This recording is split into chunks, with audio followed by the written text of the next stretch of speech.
In this quick tutorial, we're going to look at how to intersect shapes in Microsoft PowerPoint to create custom graphics. Let's get into it. First, open PowerPoint and head to the Insert tab. Open the Shapes menu and let's start by drawing a circle. You can quickly change the color using the Shape Fill option at the top. Now, let's go back to the Insert menu and grab a rectangle.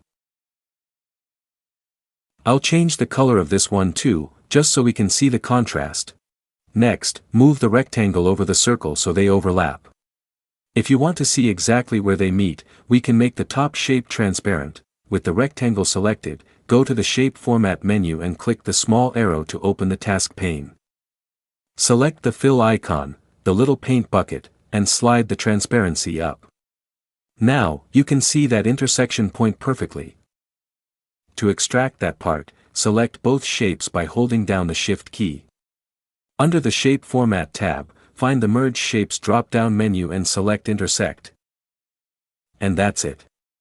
The outer parts are gone, and you're left with your brand new intersected shape. Fast, clean, and professional.